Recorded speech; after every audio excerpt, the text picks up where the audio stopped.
Olá, sejam bem-vindos a mais um episódio do podcast Ciência da Bola. Eu sou o João Vitor e sempre trago convidados especiais para a gente conversar aqui no nosso podcast. Já foram mais de 99 episódios com diversos convidados nas mais diversas áreas também de atuação no futebol e no futsal.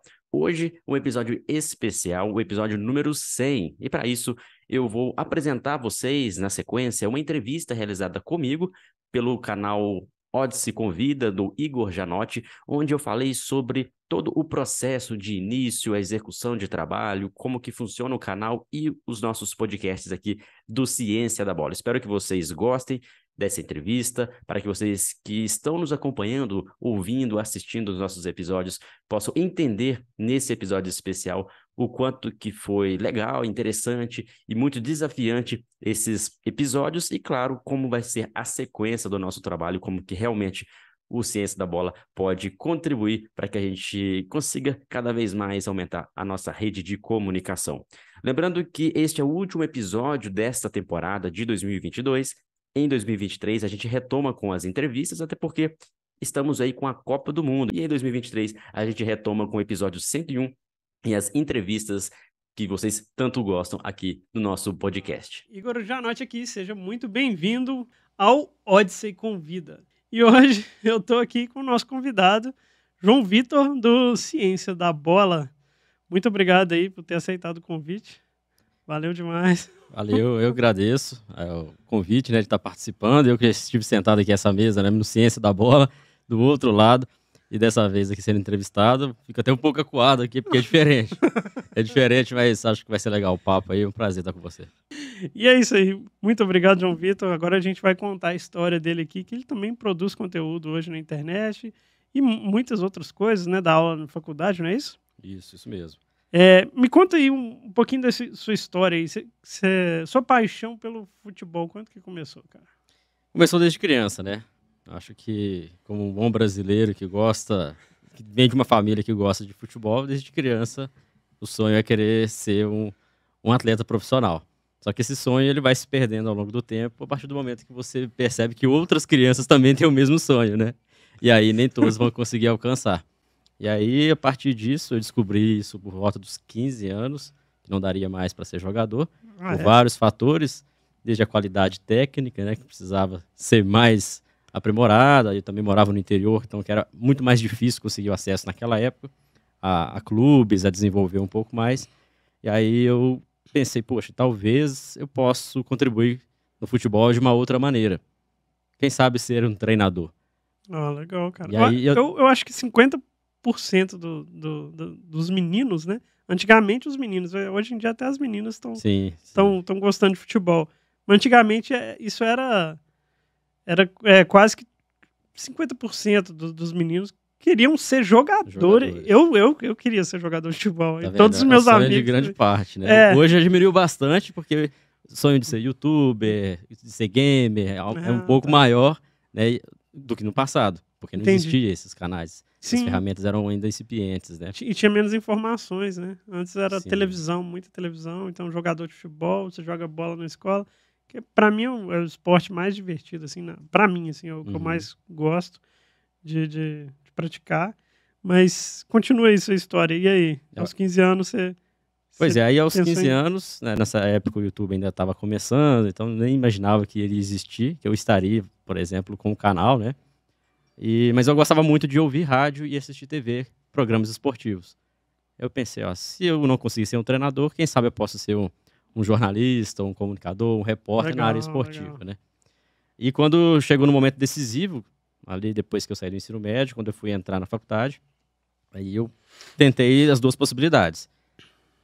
Educação física, para tentar ser um treinador no futuro, né? Ou comunicação ali para tentar ser um jornalista.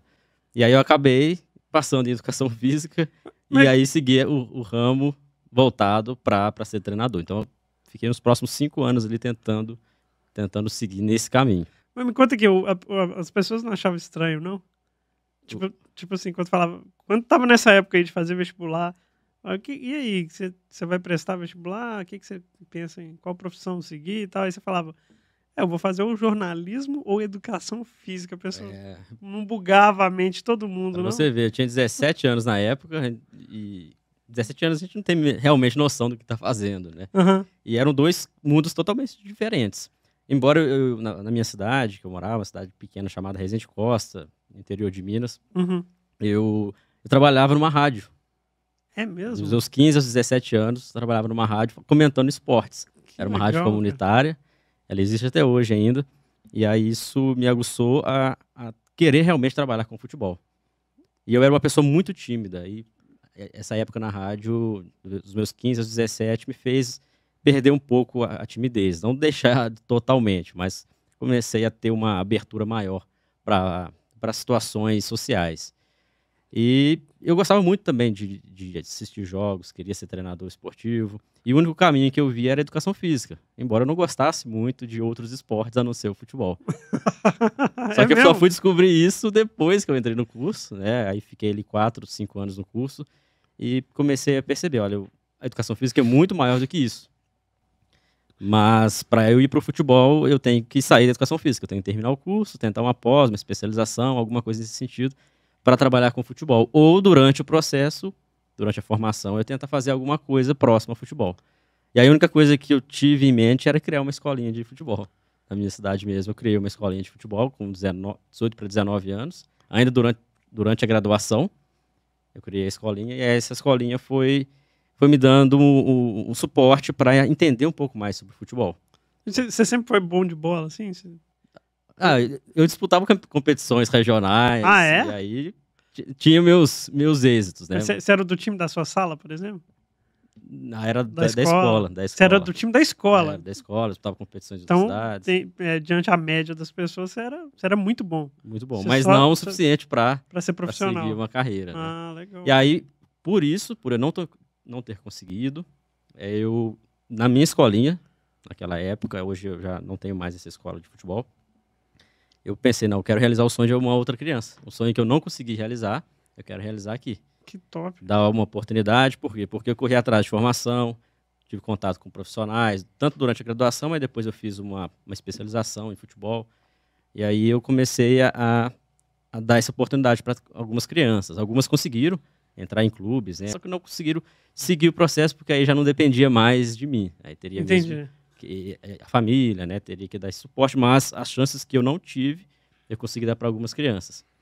Então isso já foi meio que, para mim, já foi satisfatório ter conseguido essa oportunidade de permitir que crianças tivessem esse sonho. Só que para o João Vitor ainda faltava algo mais. Eu achava necessário continuar estudando, continuar tendo contato com pessoas para atuar mesmo como treinador ou como analista de desempenho dentro de algum clube. Só que é muito difícil o caminho de quem não foi atleta profissional de chegar lá no topo. De ser um treinador de um clube. Entendi. Se ele não foi um atleta, o caminho é muito árduo. É muito mais difícil do que se ele tivesse sido um atleta, né? Entendi. Então, contatos, principalmente. Principalmente contatos, estar ali no meio, né? Então, não é impossível, né? Inclusive, hoje a gente faz esse link com os profissionais, dentro do Ciência da Bola. Não é impossível, mas naquela época, isso tem uns 10, 12 anos, que eu comecei a me debruçar mesmo, a fazer cursos de futebol, cursos de futsal, mas eu via uma dificuldade. Só que, ao mesmo tempo, eu percebi que existia um outro lado, que é o lado ali da educação física. Tinha outros esportes, né? A própria área da academia, área de musculação, área de escolar. E eu cheguei a trabalhar nessas áreas também. Cheguei a ser professor de academia de musculação. É mesmo? Cheguei a ser professor de escola, concursado ainda, trabalhava na universidade como concursado de professor de educação física. Cheguei a trabalhar com a escolinha, né, que eu tinha na época também. Só que eu pensei, ainda não está suficiente, né, eu quero algo mais. E aí eu me aventurei no mestrado. Pensei, poxa, eu acho que talvez no mestrado eu vou conseguir ter mais contato com profissionais do futebol. Uhum. E ao mesmo tempo eu vou ter uma formação, né, a nível de mestrado, quem sabe isso pode ser relevante para mim. E aí eu tive que mudar de cidade, né, e já não era mais um garoto, já tinha meus 24 para 25 anos. Eu ainda tinha minha escolinha, e eu consegui fazer esse mestrado, tá? Foi muito interessante que lá eu vi um outro mundo. eu vi que o futebol que era estudado é o futebol um pouco diferente que a gente vê na televisão. Pouco não, muito diferente do que a gente vê na televisão. Porque os profissionais que estão lá nos clubes, eles precisam de ter algum conhecimento também que o próprio meio científico, meio acadêmico fornece. Então, muitos professores que dão cursos de futebol são professores que também dão cursos nas universidades, nas faculdades. E aí eu comecei a ver o lado científico do futebol e, ao mesmo tempo, já tinha visto aquele lado mais boleiro, né, o lado mais de torcedor. Uhum. E aí isso me deu um gatilho. Isso era 2016, 2017. E eu pensei, poxa, está crescendo muito a comunicação nas redes sociais. E foi antes da pandemia, então já estava desenvolvendo. O Instagram já estava sendo uma das redes mais acessadas no Brasil. Antes era o Facebook, aí o Instagram, pelo menos para os mais jovens, né? Eu pensei, eu acho que dá para fazer alguma coisa aqui. Aí eu uni o meu conhecimento prático com a minha experiência lá como professor de crianças, professor de adolescentes, com o que eu aprendi dentro do mestrado, do mundo universitário. E pensei, eu acho que dá para fazer uma comunicação, criar um canal e compartilhar isso com as pessoas. Porque nem todos vão ter acesso a essas oportunidades. E aí eu posso unir aqueles que tiveram acesso só à universidade, aqueles que tiveram acesso só aos clubes, aquele que teve acesso somente ali ao futebol prático, né? E todos criaram uma rede de comunicação, que foi o canal Ciência da Bola. Aí eu criei oficialmente Ciência da Bola no final de 2018. Mas sem pretensão, assim? A ideia era só compartilhar. Você não tinha objetivo de business? Não, nenhum. Na época nenhum. Na época eu tinha minha escola de futebol e queria compartilhar o trabalho que eu fazia ali e o trabalho que eu fiz também durante o mestrado. Queria fazer uma coisa legal, né? Tipo, uma coisa diferente. Desse prazer, assim. Só que aí com o tempo eu vi que começou a crescer, começou a ter seguidores. As pessoas começaram a acessar, falar, nossa, que legal, é isso que eu precisava. E aí me veio uma lembrança de quando eu trabalhava com comunicação, lá na rádio, lá quando eu tinha meus 15, 16, 17 anos. Aí eu pensei, eu acho que o sonho de ser comunicador não necessariamente precisava passar por uma universidade. Exatamente. Quem sabe eu posso unir agora também a comunicação. Unir a comunicação, a educação física, que me proporcionou todo o conhecimento científico, e o futebol. As três coisas. E aí eu me encantei também pelo marketing digital. Comecei a estudar um pouco mais como que funcionam os algoritmos, como que funcionam as redes sociais. E aí os próprios algoritmos foram me mostrando outros caminhos sobre o marketing digital, como que você pode monetizar, como que você consegue criar uma base de leads, como que você consegue fazer um funil de vendas ali para você atrair os clientes de forma correta, né? E, ao mesmo tempo, continuar levando a mensagem de uma forma legal. Uhum. Então, aí você já inaugurou de cara o YouTube e o Instagram ou começou pelo Instagram? Só Instagram. Só Instagram, por enquanto só o Instagram. Era só Instagram. Aí depois que eu achei necessário fazer algumas aulas, em formato gratuito mesmo, que aí no Instagram não ficava legal. As lives tudo bem, mas as aulas a gente fazia no YouTube. O Instagram se perde, né? Você posta hoje, chega semana que vem, ninguém vê nunca mais. Se você não salvar e deixar em outro local. O Instagram é muito... E na época, a única coisa que eu tinha em mente era criar algum e-book. E isso quando, mais ou menos, você pensou nessa ideia? Foi em 2019. Uhum. Final de 2018, início de 2019. Aí eu criei o primeiro e-book chamado 7 Dicas para Ser um Treinador de Sucesso. Legal. Totalmente gratuito. E aí eu peguei toda a base, e aí eram 7 dicas bem direcionadas para quem quer trabalhar como treinador ou professor, mas principalmente voltado para categoria de base, que era a única experiência que eu tinha, né? Legal. Eu cheguei a trabalhar diretamente assim, com treinamento para adultos. E aí aumentou mais o canal. Começou a crescer, aí eu pensei, eu acho que dá para criar um próximo agora, e esse próximo vou ter que monetizar o próximo e-book. E aí eu criei um chamado 50 atividades para desenvolver atletas inteligentes. Legal. E aí foram 50 exercícios, né? Aí um valor simbólico ali. Consigo trazer o que eu gosto, uma linguagem acessível, que chama a atenção do pessoal e compartilha conhecimento. Legal. Você juntou as suas duas vontades lá do... Sim. Da Só que ainda não estava claro isso na minha cabeça ainda. Uhum. Porque ainda queria continuar sendo treinador. Ah, entendi. Queria... Nessa época você ainda tinha vontade? Tinha, de que alguém olhasse ali o trabalho dele e falasse... Não, hoje você ainda tem vontade? Hoje não. Não? Hoje 0,0%. É mesmo? Mas, e quando que isso morreu, assim? Isso morreu depois que eu percebi que treinadores, pessoas que estão trabalhando nos clubes, estavam engrandecendo o canal, vindo no canal para compartilhar e também para, vamos dizer assim, para que eles também se promovam. Que o time sempre estando em evidência. Ou seja, então, naquela época eu queria, além de divulgar meu trabalho, que alguém me chamasse para trabalhar em algum clube. Olha, esse cara que produz conteúdo bom, deve ser muito bom na prática, quem sabe ele vem para cá. Só que isso nunca aconteceu. Até que eu comecei a perceber que estava acontecendo ao contrário. Algumas pessoas queriam participar, ser entrevistado ou produzir cursos junto com Ciência da Bola, pessoas que já estavam lá. E aí eu conheço muitas pessoas que trabalham lá, sei das dificuldades que é o dia a dia, até admiro o trabalho que eles fazem, e a resiliência, né, de estar em clubes. Mas aí eu pensei, não, acho que eu consigo contribuir daqui. Não preciso ir para lá, não. É melhor eu ficar aqui, continuar dialogando com eles, dando espaço para eles, e eles compartilhando esse conhecimento com seguidores. Acho que é mais interessante. E hoje realmente não penso em trabalhar em clubes, né? Hoje eu trabalho também com ensino superior, dou aula no ensino superior, em faculdade. Você já concluiu o seu mestrado, né? Já.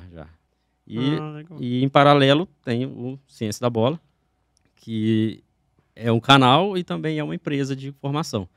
A gente tem vários cursos, e todos os cursos em parceria com profissionais que estão nos clubes, de treinadores, analistas, preparadores físicos, e o canal que temos aí o podcast, né, tem o Instagram e outros canais, Telegram, a gente tá em todos os canais praticamente, assim, mas com o foco de mostrar às pessoas a importância do conhecimento. Então, nosso público hoje são pessoas que querem seguir carreira dentro do futebol ou do futsal, seja no alto nível, seja categoria de base, várias áreas dentro do futebol, porque o futebol tem muitas áreas, né?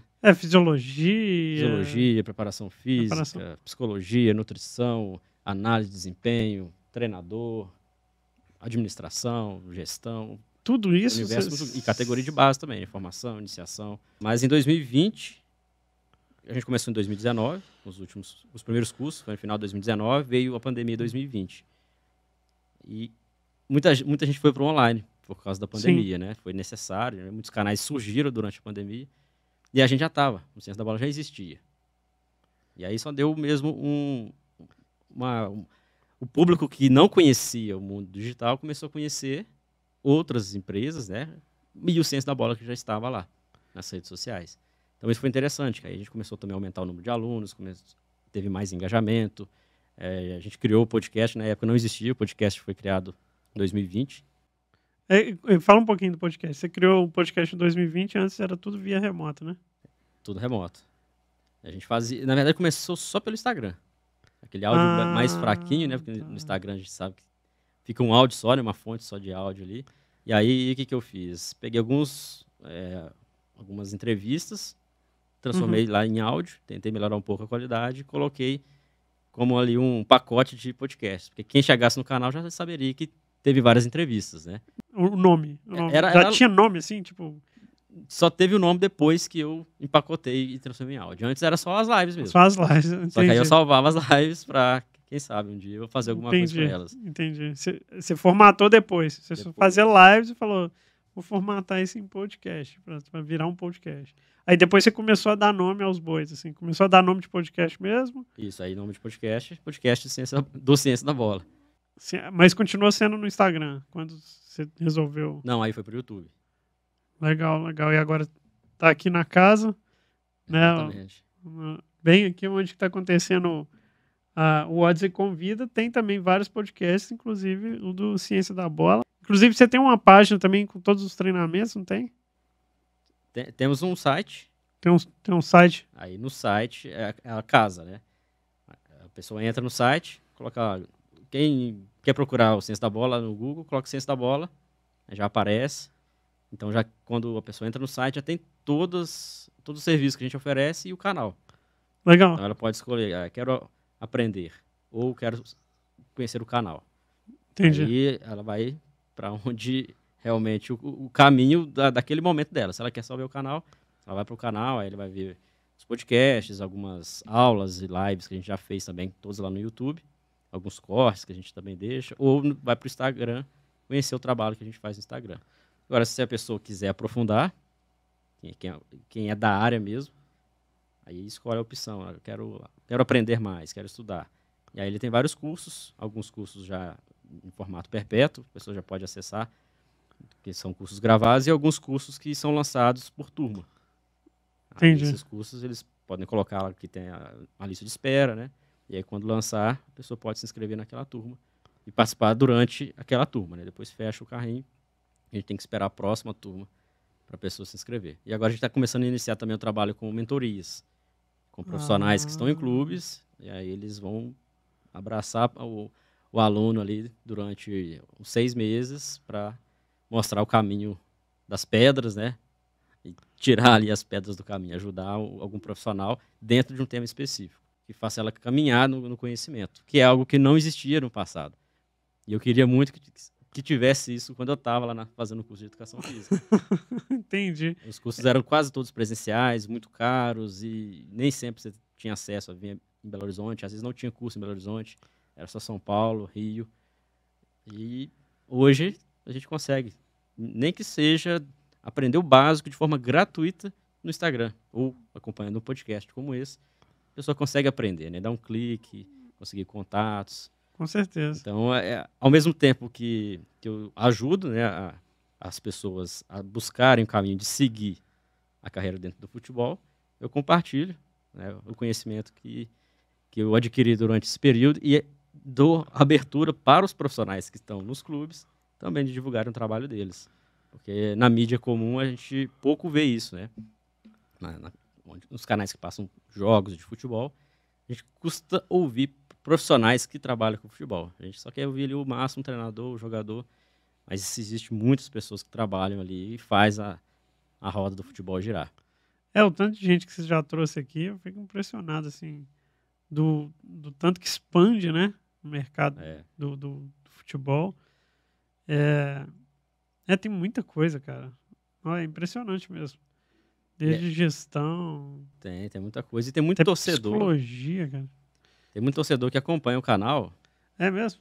Porque às vezes quer entender um pouco mais ali, gosta de assistir jogo, quer entender um pouco mais. Alguma coisa para discutir ali com amigo numa roda na mesa do bar, para falar assim, não, eu vi no canal e tal. E interessante que tem jornalistas, né, de Sport TV, de ESPN, que a gente já entrevistou, já participou com a gente, que segue a gente, porque eles também precisam dessa base um pouco científica. Por isso que o nome Ciência da Bola é para trazer uma visão diferente, não a visão do resultado do jogo, mas como que o jogo é construído. Entendi. O que está por trás dos bastidores para que aquilo possa ser melhor. Então, e tem muitos pais também que acompanham a gente, pais de alunos, de atletas de categoria de base, que às vezes tem o sonho que o filho seja, ou a filha seja atleta profissional, acompanha o nosso trabalho para saber se realmente os treinadores, né, os professores estão seguindo o que deve ser feito para atingir o profissional. Só que não é o nosso público dos cursos, né? Nos cursos, efetivamente, são as pessoas que trabalham e querem seguir no futebol. Mas para frente, quem sabe você não tem interesse, não? É uma das ideias, né? Algum treinamento para os pais, assim. Algum treinamento específico para pais e para torcedores, né? Por exemplo, algum treinamento voltado para como você pode assistir um jogo e entender um pouco mais, taticamente. Legal. E aí é uma das ideias que a gente tem também para aumentar esse leque dentro da empresa, né? Dentro da receita da empresa. Mas o canal, hoje, basicamente, a gente trabalha com o carro-chefe é o Instagram e o YouTube. São conteúdos diferentes, até porque são públicos diferentes. Até uma coisa muito curiosa, né? Mas tem umas coisas que é legal, assim, até entretenimento, assim. Por mais que não seja com a intenção de entretenimento. É interessante porque a ideia do Instagram é ter uma comunidade. Porque a gente não tem uma estrutura física para treinamento de campo. A gente não tem campo, quadra. Até algumas pessoas mandam mensagem, onde que eu faço teste aí, como que eu faço para levar meu filho para treinar? A gente fala, não, nós somos um canal de compartilhamento de conteúdos, conhecimento e formação continuada para profissionais que trabalham com futebol. Não é para crianças, não é para quem está querendo só jogar o futebol. Então, é curioso porque é uma comunidade e muitos desses vídeos que a gente compartilha são enviados pelos próprios seguidores que estão lá trabalhando. Aí eles, olha o vídeo da gente aqui. O que vocês acham? Foi legal? O que a gente está fazendo aqui nos treinos e tal? Aí aqueles que a gente acha interessante, a gente compartilha. Legal. Dá os créditos para eles, porque também motiva com que ele continue fazendo o trabalho. Porque muitos dos trabalhos que eles fazem lá, eles aprenderam com a gente. E aí é uma maneira também da roda girar, né? Eles também E você ganha conteúdo. Fornecendo conteúdo, né? Na verdade, eles também estão produzindo, né? Indiretamente, eles estão produzindo esse conteúdo. Porque é para eles, né? De certa maneira, é para eles. E o podcast, que é o carro-chefe no sentido de levar conhecimento um pouco mais robusto. Que aí é um papo mais longo, né? O Instagram a gente coloca apenas cortes ali do podcast. Mas... Você não acha que é um pouco também por isso, não? O conteúdo do YouTube é um pouco mais aprofundado, assim? Então, mas é normal, né? No começo eu achei estranho.